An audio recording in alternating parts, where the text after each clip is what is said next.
행복한 부활절입니다. 우리 옆에 분들에게 부활절입니다, 행복하세요, 이렇게 한번 인사했으면 좋겠습니다.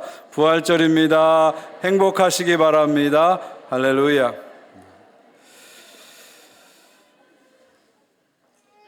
오늘 설교 제목이 끝날 때까지는 끝난 것이 아닙니다, 이런 제목입니다. 이것은 제가 만든 말이 아니고 미국의 전설적인 야구 선수 요기 베라가 만든 말입니다. 요기 베라는 선수로 은퇴하고 뉴욕 매치팀의 감독을 맡았습니다.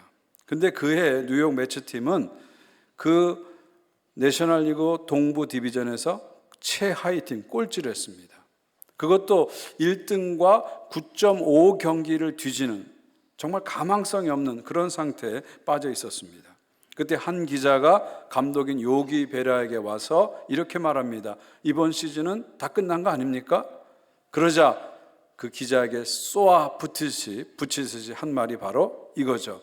끝날 때까지 끝난 것이 아니다, 이렇게 말한 거죠.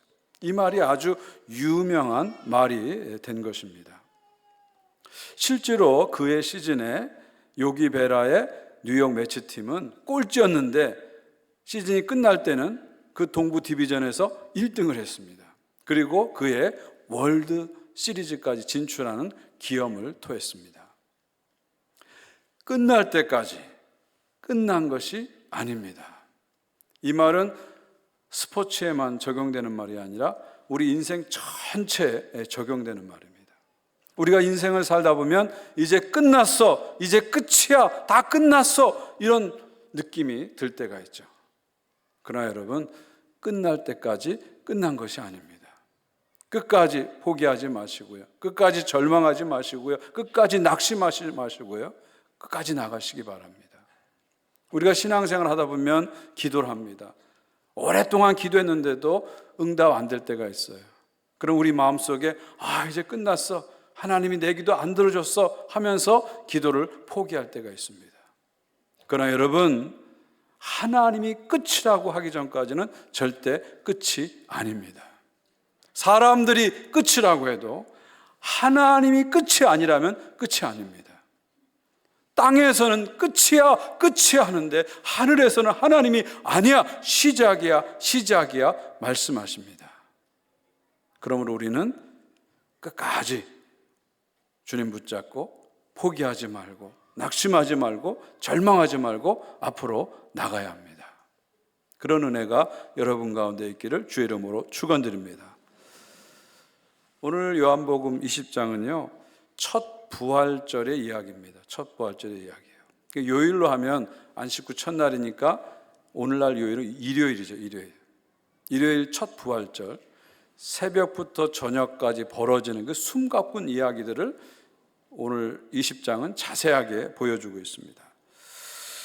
오늘 본문을 보게 되면요, 예수님을 따르던 사람들은 예수님께서 십자가에서 죽으시자 모든 것이 끝났다고 생각했습니다. 제자들은 이제 끝났어, 모든 것이 다 끝났어, 이렇게 생각하고 숨죽이면서 문을 닫고 그렇게 숨어 있었습니다. 또 일부 성급한 제자들은 예루살렘엔 더 이상 소망이 없어 하고 고향 엠마오로 돌아가는 제자들도 있었습니다. 여인들도 마찬가지입니다. 갈릴리로부터 예수님을 쫓아오는 여인들도 이제 예수님이 죽은 다음에 모든 것이 끝났다고 생각했습니다. 그들이 일요일 아침에 새벽에 예수님 무덤을 향해서 갔습니다. 가면서 그들은 부활하신 예수님을 만나기 위해서 간 것이 아니라 그 시신에 향품을 바르기 위해서 그들은 간 것입니다. 가서 보니까 예수님의 시신이 없어요. 예수님의 무덤이 빈 무덤이 됐습니다. 그때 여인들은 그 빈 무덤을 부활의 증거로 보지 못했습니다. 오히려 시신이 없어진 것을 보고 그들은 무덤 밖에서 슬피 울었던 것입니다. 빈 무덤을 보고서 이제 모든 것이 끝났어, 더 이상 소망이 없어 생각하면서 눈물을 흘렸던 것이죠. 이것이 부활절 오전에 일어난, 아침에 일어난 사건들이었습니다. 그리고 오늘 본문은 같은 날 저녁, 부활절 저녁에 이루어진 일이죠. 19절을 보십시오. 이날 곧 안식구 첫날 저녁에 제자들이 유대인들을 두려워하여 모인 곳에 문들을 닫았더니 예수께서 오사 가운데서 이르시되 너희에게 평강이 있을지어다. 자, 안식 후 첫날이니까 유대인들의 안식일은 토요일이잖아요. 그러니까 안식 후 다음 날 첫날이니까 오늘날의 요일로 하면 일요일입니다. 일요일입니다. 여러분, 우리 크리스찬들에게 일요일은 두 가지 중요한 의미가 있습니다. 첫 번째는 일요일은 창조가 시작된 날입니다. 천지 창조가 시작된 날입니다. 일, 월, 화, 수, 목, 금까지 6일 동안 하나님께서 천지를 창조하시고 제7일 토요일에 쉬셨죠. 그러니까 일요일은 천지 창조가 시작된 날이죠. 또 하나, 일요일은 예수님께서 부활하신 날입니다. 그래서 초대교회 때부터 이 일요일을 주님의 날이다, 주일, 로즈데이 하면서 새로운 안식일로 지켰습니다. 토요일이었던 안식일이 일요일로 바뀐 것이죠. 이것은 아주 중요한 영적인 의미가 있습니다. 뒤에 가서 다시 한번 설명을 드리겠습니다. 자, 일요일 저녁이에요. 제자들이 어느 한 방에 모였습니다. 가룟 유다는 이미 예수를 배신하고 죽었습니다. 그리고 이 방에 도마는 아직 도착하지 않았습니다. 그러니까 10명의 제자들이 지금 모여 있는 거예요. 그 제자들이 어떤 마음으로 모여 있습니까? 유대인들이 두려워서 모든 문들을 꽁꽁꽁 걸어 잠그고 지금 모여 있습니다. 내가 지금까지 예수께 모든 것을 걸고 내 청춘을 걸고 예수를 쫓았는데 예수님이 죽어버렸으니까 이제 내 인생 끝났어, 내 청춘 끝났어, 이런 마음으로 지금 모여 있습니다. 특별히 예수님을 죽인 유대인들이 제자인 자기들도 찾아서 죽일지도 모른다는 두려움 때문에 모든 문들을 다 닫아놓고 그 깜깜한 가운데, 닫힌 가운데 그들은 지금 모여 있습니다. 바로 그때 예수님께서 제자들이 있는 방으로 오십니다. 자, 모든 문이 닫혔는데 어떻게 예수님께서 들어오실 수 있었을까요? 여러분, 육체를 가진 인간은 닫힌 문을 통과할 수가 없습니다. 그러나 부활하신 예수님은 닫힌 문도 통과하십니다. 성경을 보게 되면 예수님께서는 부활하신 후에 물리적 장벽을 구애받지 않고 다니시는 걸 볼 수 있죠. 누가복음을 보게 되면 예수님은 엠마오에서 제자들과 이야기를 나누시다가 갑자기 또 사라지기도 하십니다. 그리고 갑자기 예루살렘에 뿅 하고 나타나시기도 합니다. 지금 우리가 살고 있는 이 3차원의 공간이 주는 물리적인 힘을 예수님은 초월하신 거예요. 초월하신 거예요. 그래서 다른 차원, 더 높은 차원에 예수님은 살고 계신 거죠. 그것이 부활하신 후에 예수님의 모습입니다. 물론 그렇다고 해서 부활하신 예수님이 이전에 가졌던 몸을 다 버리신 것이 아닙니다. 예수님은 십자가 고난으로 만들어진 그 못자국을 부활하신 이후에도 그대로 가지고 계셨습니다. 그래서 20장 후반부를 보게 되면 그 부활하신 예수님의 그 손의 못자국을 나중에 나타난 도마가 이렇게 만져보는 것을 볼 수가 있습니다. 그리고 예수님께서는 뒤에 다른 복음서 보게 되면 제자들이 준 그 생선 한 토막을 잡수시는 장면도 나옵니다. 자, 이렇게 보면은 부활 이후의 예수님의 몸은 부활 이전의 예수님의 몸과 연속성도 있고 비연속성도 있는 거죠. 손에 못자국이 그대로 있다는 건 뭐예요? 그 이전의 몸과 연속성이 있다는 겁니다. 그러나 예수님은 공간을 초월하고 물리적 장벽을 초월하면서 다니니까 비연속성도 있는 것이죠. 그러니까 부활하신 예수님의 몸은 부활 이전의 예수님의 몸과 연속성과 비연속성이 있습니다. 이것은 우리들에게 우리가 부활한 다음에 어떤 모습으로 살지에 대한 많은 힌트를 줍니다. 힌트를 줍니다. 예수님은 부활의 첫 열매세요. 이 첫 열매는 건 뭡니까? 예수께서 부활하시니까 그 이후에 두 번째, 세 번째, 네 번째 많은 열매들이 따라온다는 거예요. 부활의 첫 열매이신 예수님을 쫓아서 우리도 부활하게 됩니다. 예수께서 이 땅에 다시 오실 때 우리도 부활하게 되죠. 그때 우리는 현재 이 몸을 이어가는 거예요. 그러나 현재 이 몸, 이 상태가 아니라 영광스러운 몸으로, 강한 몸으로 신령한 몸으로, 완전한 몸으로 우리는 변화되게 되는 거죠. 이 지금의 몸은 썩을 몸이죠. 죽을 몸이죠. 이 썩을 몸이 바로 씨앗이 되는 거예요. 그래서 사도 바울은 썩을 몸으로 심고 영광스러운 몸으로 부활한다 말씀하는 거죠. 현재 우리의 몸과 부활 이후에 우리의 몸은 연속성이 있고 동시에 비연속성이 있는 것입니다. 우리가 예수님의 부활을 이렇게 관심 있게 살피는 이유, 예수님의 부활에 대해서 이렇게 관심을 갖는 이유는 뭐예요? 예수님의 부활은 예수님의 부활로 끝나는 게 아니라는 거예요.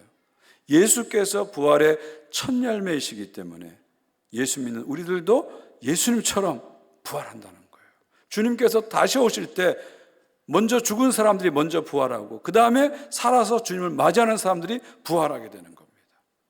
예수님처럼 영광스러운 몸으로 부활하게 되는 거죠. 예수님의 부활은 우리의 부활입니다. 예수 십자가가 우리의 십자가이듯이 예수 부활은 우리 부활이죠. 할렐루야. 이것이 부활절에 선포되는 놀라운 진리입니다. 그리고 제자들에게 예수님이 이렇게 인사하십니다. 평강이 있을지어다. 평강이 있을지어다. 이 인사는 불안에 떨고 있는 제자들에게 안심을 시키는 그런 인사입니다. 두려워하지 말라, 무서워하지 말라, 불안하지 말라. 나는 살아났다. 그리고 나는 너희와 함께한다. 나는 영원히 너희와 함께한다. 그리고 나는 너희들에게 평안을 준다. 세상이 줄 수 없는 평화, 돈으로 살 수 없는 진정한 평화를 너에게 준다. 그러므로 두려워하지 말라, 낙심하지 말라, 불안해하지 말라. 바로 이런 뜻을 담기고 있는 인사죠. 평안할지어다. 이런 뜻의 인사입니다. 또한 평안할지어다 이 인사는 용서의 인사입니다. 용서의 인사입니다. 제자들은 예수님께서 체포될 때 다 도망갔습니다. 제자들은 예수님이 홀로 재판받을 때 다 예수님 부인했습니다. 제자들은 예수님이 십자가에 달려 죽으실 때 그 자리에 없었습니다. 그래서 부활하신 주님을 만났을 때 제자들은 두려워했어요. 불안해했어요. 죄송하고 송구스러운 마음이었습니다. 그런 제자들에게 예수님께서는 평안할지어다 이렇게 말씀하십니다. 무슨 뜻이에요? 괜찮다는 거예요. 괜찮아. 나는 너희들을 다 용서했어. 그런 말씀이죠. 너희들은 여전히 내 제자야. 이런 말씀입니다. 책망받아야 할 제자들에게 예수님께서는 책망 대신에 용서를 주십니다. 비난 대신에 사랑을 주시는 거죠. 이것이 이 인사에 담겨진 놀라운 뜻이죠. 사랑하는 성도 여러분, 이 부활절에 여러분 마음에 두려움이 있습니까? 불안이 있습니까? 절망이 있습니까? 그런 여러분에게 그 한 분 한 분에게 예수님께서 찾아오셔서 말씀하십니다. 평안할지어다. 평안할지어다. 두려워하지 말라. 낙심하지 말라. 불안해하지 말라. 나는 부활했고 나는 너와 함께하고 영원히 너와 함께할 것이다. 내가 너를 책임질 것이고 영원히 책임질 것이다. 끝나지 않았다. 내가 있는 한 끝나지 않았다. 그리고 내가 너희를 희망의 끝으로, 영원한 끝으로, 영광의 끝으로, 영광의 마지막으로 반드시 이끌어 줄 것이다. 중간에 무슨 일이 날지 모르지만 마지막에 가서 결국 너희는 승리할 것이고 영광 받을 것이고 소망으로 끝날 것이다. 우리에게 평안하라고, 안심하라고, 두려워하지 말라고 주님께서 말씀하십니다. 평안할지어다. 이 주님의 인사가 여러분과 여러분의 가정 가운데 넘쳐나시기를 주님의 이름으로 축원드립니다. 그리고 22절에서 우리 주님께서는 결정적인 말씀을 주십니다. 어떤 의미에서 요한복음 20장 22절은 요한복음 전체에서 이 절정에 해당하는, 클라이막스에 해당하는 그런 말씀입니다. 이 말씀을 하시고 그들을 향하사 숨을 내쉬며 이르시되 성령을 받으라. 예수님께서 숨을 후 하고 내쉬면서 말씀하십니다. 성령을 받으라. 성령을 받으라. 여기서 숨을 내쉬며 이게 엠픽 사운드. 이 단어는 신약 성경 전체에서 여기에만 유일하게 나오는 동사입니다. 근데 이 동사는요, 구약 성경에도 나오는데 바로 창세기 2장에 나옵니다. 창세기 2장 7절입니다. 여호와 하나님이 땅에 흙으로 사람을 지으시고 생기를 그 코에 불어넣으시니 사람이 생명이 되니라. 그 창세기 2장에 불어넣으시니 이 동사하고 요한복음 20장 22절에 숨을 내쉬며 이 동사가 같은 동사예요.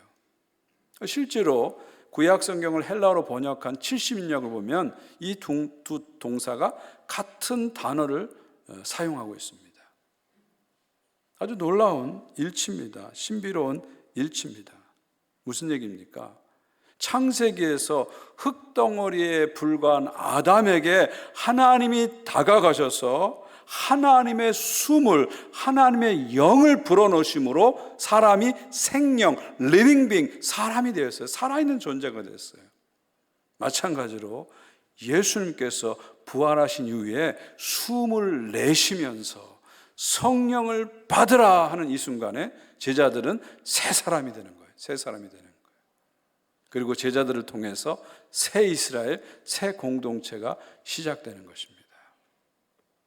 결국 무슨 말입니까? 부활은 새 창조의 사건이었다. New creation, 새 창조의 사건이라는 거죠. 요한복음은 이것을 우리에게 아주 명확하게 보여주고 있어요.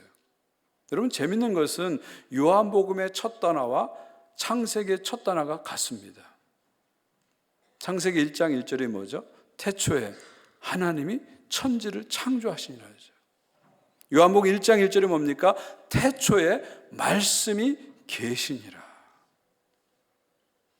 태초에 하나님께서 천지를 창조함으로 이 세상을 시작하셨듯이 예수께서 이 땅에 오심으로 새로운 시작이 되었다는 겁니다. 예수께서 십자가에 죽으시고 부활하심으로 새로운 시작, 뉴 크리에이션이 일어난 거죠. 창세기가 크리에이션이라면 요한복음은 뉴 크리에이션이죠. 예수님을 통해서 예수를 믿는 사람들은 새 사람이 됩니다. 그리고 새 사람 된 사람들은 새로운 공동체 교회에 소속하게 되고 그들은 새로운 삶을 살게 됩니다. 부활은 새 창조의 놀라운 사건이죠. 그래서 부활을 통해서 죽음이 떠나가고 사망이 떠나가고 절망이 떠나가고 새로운 시작, 새 창조가 시작되는 것이죠. 그래서 예수님 부활 이후에 크리스찬들은 안식일을 바꾼 거예요. 토요일 안식일에서 일요일 안식일로 바꾼 겁니다. 천지 창조한 날 일요일, 예수께서 부활하신 일요일을 새로운 안식일로 선포한 겁니다. 그래서 부활을 기뻐하면서 새 창조를 셀러브레이트, 경축하면서 일요일을 주일로 지키게 된 거죠. 주님 오실 그날까지 이 날을 귀히 여기고 지키는 것입니다. 오늘 이 아침에도 부활하신 주님께서는 이 자리에 오셔서 여러분 한 분 한 분을 향해서 숨을 내쉬면서 말씀하십니다. 성령을 받으라. 할렐루야. 부활하신 주님이 말씀하십니다. 성령을 받으라. 사랑하는 성도 여러분, 성령을 받으십시오. 예수께서 보내신 성령을 받으세요. 성령을 받으면 새 사람이 됩니다. 성령을 받으면 새로운 삶을 살게 됩니다. 성령을 받으면 새 창조의 새 역사가 우리에게 펼쳐집니다. 새 사람, 새로운 세상, 예수 그리스도의 부활을 통해서 열려졌습니다. 옛 세상은 떠나가고 옛 자아는 떠나가고 부활을 통해서 새로운 세상이 우리에게 활짝 열려진 거죠. 그것이 바로 성령님을 통해서 우리에게 온 것이에요. 그래서 우리 크리스찬들은요, 언제 어디서든지 늘 성령 충만해야 돼요. 성령 충만할 때 우리가 새 사람이 되고 새로운 삶을 살기 때문에 늘 성령 충만해야 돼요. 이제 부활 이후에 우리는 모든 일을 할 때 성령님을 의지하고 해야 됩니다. 교회 일을 할 때도 성령님 의지하고 하셔야 돼요. 찬양을 부를 때도 성령님 의지하셔야 되고 찬송 올려드릴 때 성령님 의지하셔야 됩니다. 교회 봉사할 때도 늘 성령님 의지하셔야 돼요. 또 여러분의 직업과 가정과 모든 일을 할 때 성령님 의지하셔야 돼요. 이제는 성령님 안에서 새 사람이 돼서 새 창조의 새로운 날을 살아가는 것이 부활 위의 성도의 삶입니다. 날마다 성령 충만하셔서 새 사람으로 새로운 삶을 살아가는 새 창조의 그리스도인 되시기를 주의 이름으로 축원드립니다. 또한 주님께서는요, 새 사람이 된 우리들에게 새로운 사명을 주십니다. 21절 보십시오. 예수께서 또 이르시되 너희에게 평강이 있을지어다. 아버지께서 나를 보내신 것 같이 나도 너희를 보내노라. 아버지께서 나를 보내신 것 같이 나도 너희를 보내노라. 하나님께서는 예수님을 이 땅에 보내셨어요. 미셔너리로, 선교사로 보내셨습니다. 그리고 예수님이 이 땅에 오셔서 하나님의 사명을 다 감당하셨어요. 십자가에 죽으시고 부활하심으로 새 창조의 역사를 이루신 거죠. 하나님의 일을 다 감당하셨어요. 그리고 이제 예수님께서는, 부활하신 예수님께서는 제자들을 나도 너희를 보내노라 세상을 향해서 파송하십니다. 세상을 향해서 보내십니다. 예수님은 하늘로 제자들을 보내지 않습니다. 예수님은 제자들을 땅으로 보내십니다. 땅으로 보내십니다. 물질주의적인 세계관을 가진 사람들은 세상을 소모품처럼 생각합니다. 소모품처럼. 그래서 내 필요에 따라서, 내 욕망에 따라서 세상을 마음껏 쓰면 돼. 산, 바다, 나무, 물, 뭐든지 내 필요에 따라, 내 욕망에 따라 마음대로 쓰면 돼. 세상을 소모품처럼 생각합니다. 반대로 이원론적인 세계관을 가진 사람들은 세상을 타락했다. 세상은 망할 것이다. 우리는 곧 세상을 떠날 것이다. 이렇게 생각합니다. 그래서 망할 세상, 떠날 세상을 바라보지 말고 하늘만 바라보고 살아야 된다. 그렇게 말합니다. 그러나 예수님의 생각은 다릅니다. 예수님에게 세상은 어떤 곳입니까? 하나님의 세상을 이처럼 사랑하사 독생자를 보내신 거룩한 장소가 세상입니다. 뜻이 하늘에서 이룬 것처럼 땅에서도 이루어지듯이 하나님의 뜻과 하나님의 나라가 이루어질 거룩한 장소가 바로 세상입니다. 세상입니다. 그래서 예수님께서는 나도 너희를 보내노라. 어디로요? 세상으로 보냅니다. 세상은 우리 크리스찬들에게 사명의 땅입니다. 사명의 땅입니다. 세상은 우리가 가서 하나님 나라 복음을 선포하고 하나님 나라를 이루어가는 이 사명의 땅이 바로 세상입니다. 사랑하는 성도 여러분, 이 세상은 우리가 마음대로 쓸 수 있는 우리의 소모품이 아닙니다. 이곳에 새 하늘과 새 땅이 임합니다. 또한 이 세상은 망할 세상이 아닙니다. 떠날 세상이 아닙니다. 그래서 우리는 이 세상을 아름답게 가꾸고 소중하게 보존해야 됩니다.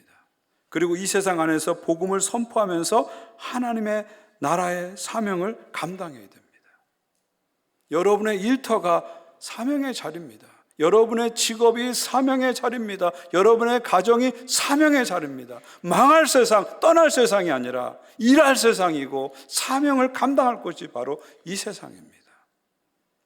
예수님께서는 우리들에게 성령을 부으셔서 성령님 의지하고 세상 속에서 하나님 나라의 사명을 감당하기를 원합니다. 날마다 성령 충만해서 사명을 감당하는 여러분 되시기를 주의 이름으로 축원드립니다. 여러분, 우리는 시시하게 살다가 죽을 사람들이 아닙니다. 우리는 성령 받고 사명 감당하면서 힘차게 살아갈 존재들입니다. 날마다 기억하십시오. 날마다 의식하십시오. 날마다 생각하십시오. 그리고 이제 마지막 23절에서 예수님께서 놀라운 말씀을 주시죠. 너희가 누구의 죄든지 사하면 사여질 것이요 누구의 죄든지 그대로 두면 그대로 있으리라 하시니라. 엄청난 말씀이죠. 엄청난 말씀이죠. 너희가 누구의 죄든지 용서해 주면 하나님께서도 용서해 주신다는 거예요. 반대로 너희가 누구의 죄든지 용서하지 않고 그대로 있으면 하나님께 용서받지 못하고 그 죄가 그대로 있다는 거예요. 자, 이 말씀은 무슨 뜻일까요? 무슨 뜻일까요? 하나님께서 우리들에게, 예수님께서 우리들에게 죄를 사할 수 있는 권세를 주셨다, 그런 뜻일까요? 아니면 가톨릭 교회가 주장하듯이 신자들이 고해 성사를 하면 신부가 죄를 사해줄 권세가 있다, 이것을 뒷받침하는 그런 말씀인가요? 그렇지 않습니다. 여러분, 성경 전체가 우리에게 말해주는 게 뭐예요? 죄사함은 누가 줍니까? 하나님만이 주십니다. 죄사함은 하나님만이 주세요. 여기 오늘 말씀에서도 죄가 어떻게 된다고요? 사하여질 것이요. 이거 뭐예요? 수동태를 쓰고 있잖아요.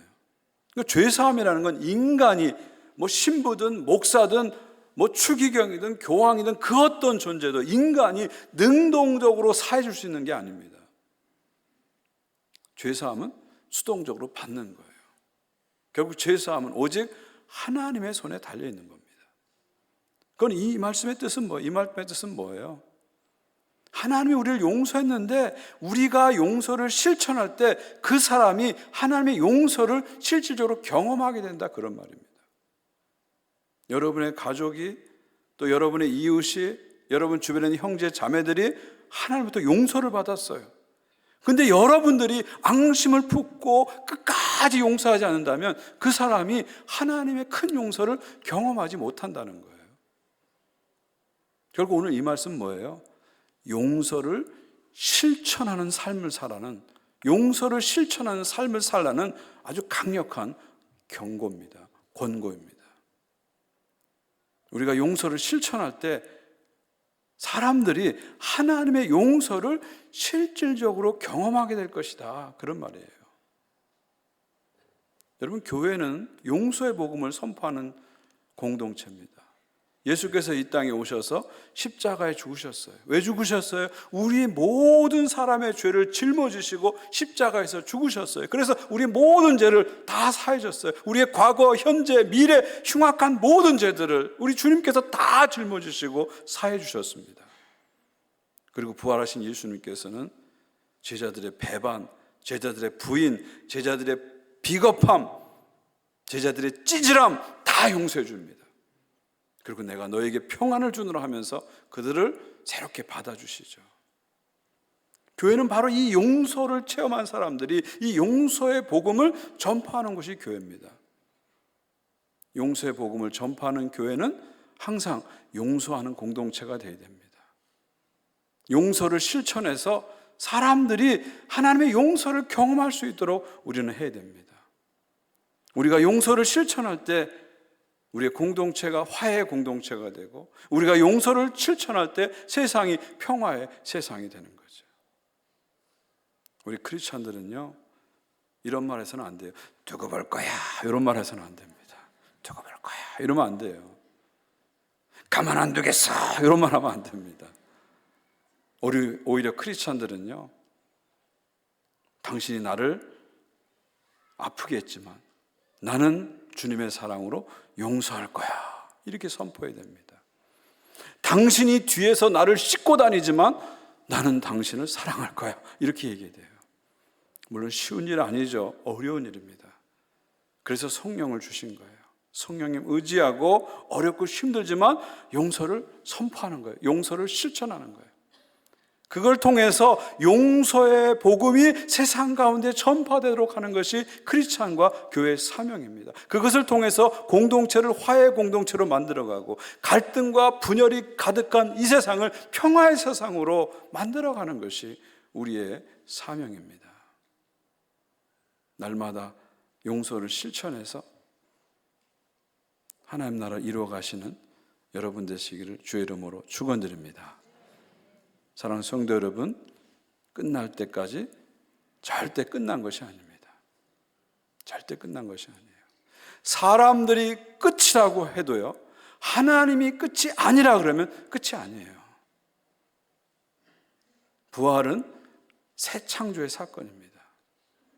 십자가는 끝이 아니라 부활을 통해서 위대한 시작, 거룩한 시작, 놀라운 시작을 한 사건입니다.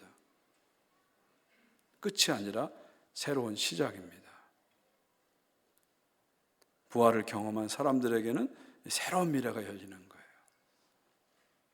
이 땅에 사는 사람들은 마치 내일이 없는 사람처럼 절망하고 낙심하고 방종하면서 내일이 없는 사람처럼 살아갑니다. 그러나 예수 그리스도의 부활을 믿는 사람에게는 내일이 있어요. 영원한 내일이 있습니다. 그래서 어떤 순간이 와도 어떤 상황이 와도 끝이야 이 말을 하지 않아요. 하나님이 끝이 하기 전에는 우린 끝이야 라는 말을 하지 않습니다. 새로운 시작이야, 거룩한 시작이야, 하나님께서 일하실 거야, 우리는 고백합니다. 이 부활의 귀한 날에 예수님의 말씀에 귀를 기울이십시오. 예수님의 말씀에 귀를 기울이십시오. 그리고 날마다 주의 영으로 충만해서 끝이 아니라 새로운 시작을 만들어가는 그런 삶을 살아가시는 여러분 모두가 되시기를 주님의 이름으로 축원드립니다. 우리 함께 찬양하기 원하는데요, 오늘 찬양은 여러분이 다 잘 아는 찬양이죠. 살아계신 주, 살아계신 주. 제가 개인적으로 이 찬양 너무 좋아합니다. 자주 부르는 찬양 중에 하나인데요, 제가 영적으로 다운될 때마다 저는 이 찬양 부르면 막 힘이 납니다. 영적으로 힘들 때마다 이 찬양 부르면 파워를 많이 느낍니다. 저에게는 이 찬양은 일종의 뭐랄까요, 스피리추얼 타닉, 영적인 강장제 같은, 영적인 바카스 같은 그런 찬양입니다. 특별히 저는 이 찬양 부를 때 후렴에서 많이 은혜를 받습니다. 살아계신 주, 나의 참된 소망, 걱정 근심 전혀 없네. 사랑의 주, 내 갈 길 인도하니 내 모든 삶의 기쁨 늘 충만하네. 영어 가사를 보면 더욱 의미가 확실해지죠. And because he lives, 그가 살아나셨기 때문에 I can face tomorrow, 나는 내일을 직면할 수 있다는 거죠. 내일이 없는 사람처럼 사는 것이 아니라 주님이 부활하셨기 때문에 나에게 내일이 있고 영원한 내일이 있기 때문에 내일을 알지 못하지만 우리는 내일을 직면할 수 있습니다. 두려워하지 않고 불안하지 않고 주님이 열어주신 새로운 미래를 바라보면서 한 걸음 한 걸음 나갈 수 있는 거죠. Because he lives, all fear is gone. 주님께서 살아나셨기 때문에 모든 두려움이 사라졌습니다. 절망이 사라졌습니다. 모든 슬픔이 사라졌습니다. 담대하게 선포합니다.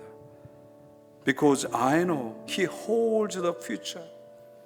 예수님께서 나의 미래를 붙잡고 계시는 걸 내가 알기 때문에, 예수님께서 역사의 미래를 붙잡고 있는 걸 알기 때문에 우리는 살아가는 것이에요. 중간에 무슨 일이 일어날지 모르지만 하나님께서, 예수님께서 나의 미래, 역사의 미래를 붙잡고 있는 걸 알기 때문에 오늘도 우리는 끝을 향해서 가는 거예요. 어떤 상황이 와도 끝이라고 말하지 않고 끝나야 끝나다 말하면서 소망 가운데 나가는 것이죠. And the life is worth living just because he lives. 그분이 살아나셨기 때문에 인생은 살 가치가 있는 겁니다. 목적이 있는 거예요. 의미가 있는 것입니다. 그래서 날마다 성령님을 의지하고 오늘도 내일도 부활을 믿는 사람은 힘차게 살아가는 것이죠. 이런 고백을 우리가 마음에 담고 이 찬양으로 함께 선포하기 원합니다.